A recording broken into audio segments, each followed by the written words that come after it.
Početkom godine svi žudimo za promjenom, novim početkom i boljim prehrambenim odlukama, pa nam odmah pada na pamet puno zrnati kruh. Zato ćemo danas raditi jedan baš takav, i to od raženog brašna. Danas ćemo raditi poznati danski kruh od raženog brašna sa sjemenkama.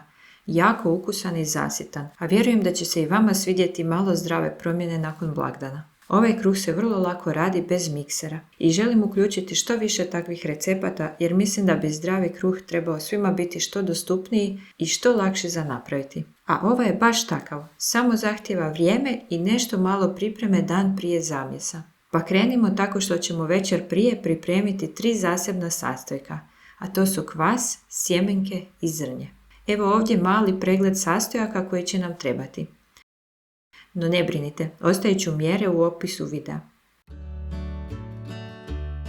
Prvo ćemo pripremiti kvas tako što ćemo dati malu količinu našeg kvasa, 15 grama u 230 grama mlake vode. I kada se razmuti, ista količina, dakle 230 grama raženog brašna.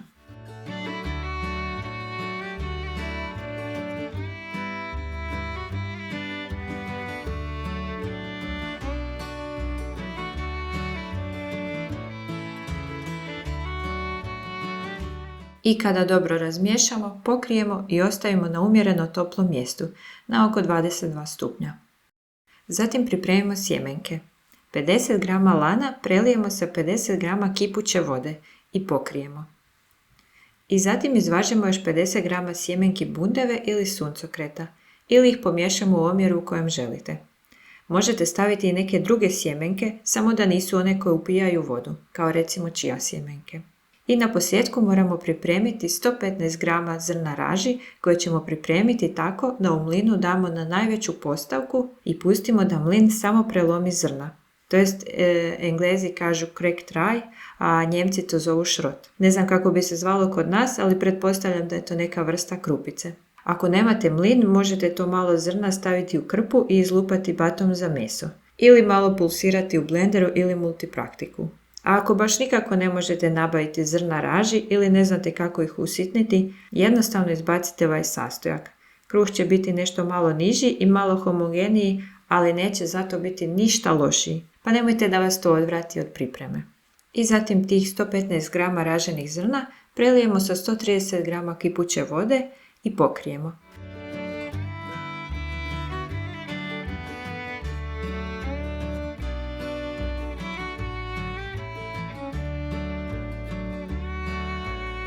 Ako vam je kuća jako hladna noću, možete kvas staviti u ugašenu pećnicu. Ona je zapravo napravljena tako da ne gubi toplinu i u njoj će se kvas puno sporije hladiti. I tako, sad kad smo to pripremili možemo mirno spavati. A sutradan provjerimo u kojem je stanju kvas. Ako primijetimo da je spreman, onda možemo krenuti sa pripremom kruha. A spreman je ako je vidljivo narastao i prepun je mjehurića.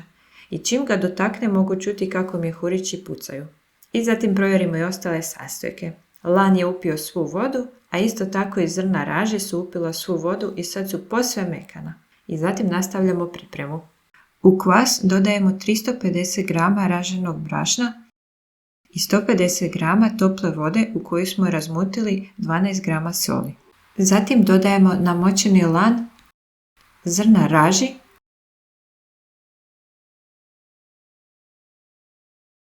i sjemenke bundeve i suncokreta i dobro izmiješamo.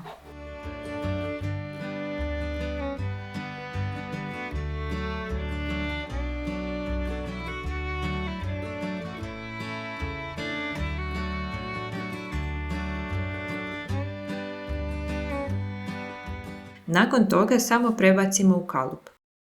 Ova je veličine oko 21 x 12 cm ili 9 x 4 inča. To je taman savršene veličine za ovaj kruh.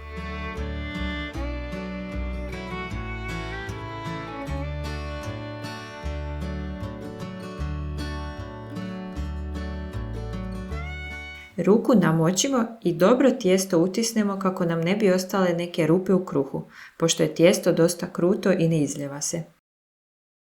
Onda zagladimo površinu i ravnamo dok nismo zadovoljni kako izgleda.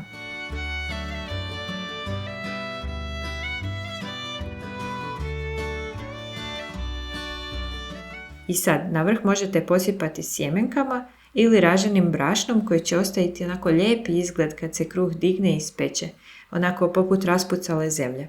Ja sam se ovaj puta odlučila za brašno, ali kažem i buntevine sjemenke su jako fine jer budu fine onako zapečene. Zatim ostavimo pokriveno dizati na toplome.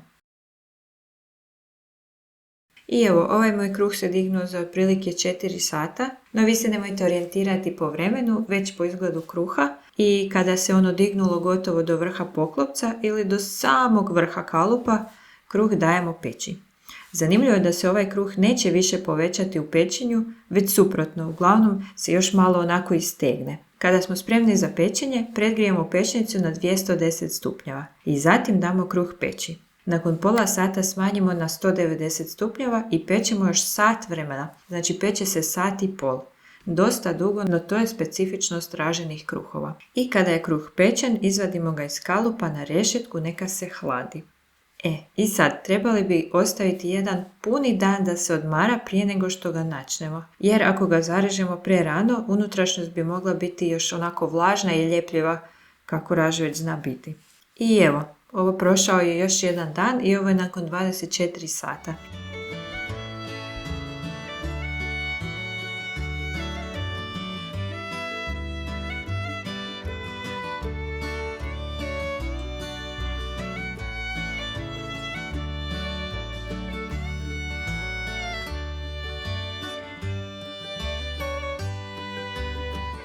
Kruh je jako sočan i fino gorašastog okusa od sjemenka i raži i nije uopće kiseo zbog velike količine pripremljenog kvasa. Mogu vam reći da se sviđa čak i maloj djeci koja su inače izbirljiva oko jela i brzo primijete kiselinu kvasa. Komentirajte ako volite punozrnate kruhove i ako ćete probati ovaj recept.